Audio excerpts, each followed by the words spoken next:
Selamat sejahtera kepada semua. Nama saya Eng Ching Yi dari SMK Kindergarten Commons Gamat.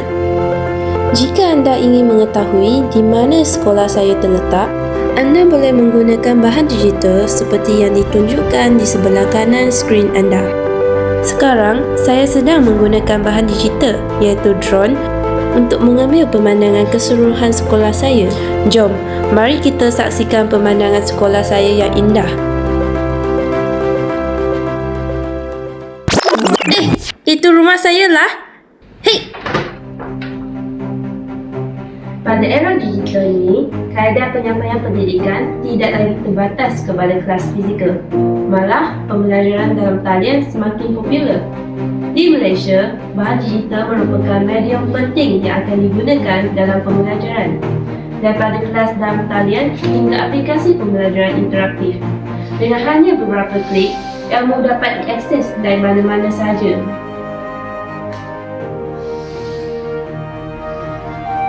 Di sekolah-sekolah Malaysia, platform seperti The5 membolehkan guru dan pelajar berinteraksi secara maya. Aplikasi pembelajaran seperti Ruang Guru dan STEM-AS pula membantu pelajar mendapatkan bimbingan selepas waktu sekolah. Pendidikan kini lebih fleksibel, membolehkan setiap murid belajar mengikut waktu yang mereka inginkan selain daripada waktu sekolah. Bahan digital dapat membantu murid belajar secara lebih berdikari. YouTube, TikTok dan Rednote bukan sahaja digunakan untuk hiburan. Jika kita menggunakannya dengan bijak, kita boleh memperoleh lebih banyak manfaat dan pengetahuan daripadanya.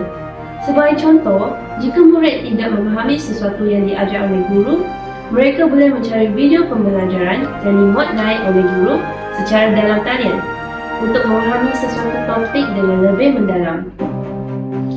Selain itu, bahan digital membolehkan pembelajaran tanpa had masa. Bahan digital dapat memastikan pengajaran dan pembelajaran berjalan dengan lancar. Contohnya, masa pembelajaran pelajar SPM tahun ini adalah sangat terhad. Maka, guru boleh mengedarkan tugasan dalam platform seperti Google Classroom dan memantau pelajar. Manakala, pelajar boleh belajar sendiri di rumah. Bahan digital juga memastikan pendidikan lebih inklusif. Pelajar yang menghadapi kesukaran hadir di sekolah seperti mereka di kawasan pedalaman atau yang kurang upaya masih boleh mengikuti pembelajaran melalui kelas dalam talian. Bukan hanya pelajar dan guru, ibu bapa juga dapat terlibat lebih aktif dengan kemudahan bahan digital. Mereka boleh memantau perkembangan akademik anak-anak secara langsung. Transformasi digital dalam pendidikan tidak datang tanpa cabaran. Di kawasan luar bandar, ramai pelajar yang menghadapi kesukaran kerana masalah capaian internet yang lemah dan tidak semua orang mampu memiliki peranti digital yang mencukupi. Hal ini menjadikan pembelajaran digital satu cabaran bagi sesetengah golongan. Bahan digital adalah trend yang semakin penting dalam dunia pendidikan. Oleh itu, kerajaan telah melaksanakan pelbagai inisiatif untuk memperkasakan pendidikan digital. Antaranya, pembangunan infrastruktur digital. Kerajaan telah meningkatkan liputan internet di kawasan luar bandar dan pedalaman melalui projek seperti Jendela. Selain itu, penyediaan peranti dan platform pembelajaran. Inisiatif seperti Cerdik menyediakan peranti seperti laptop atau tablet kepada pelajar daripada keluarga B40.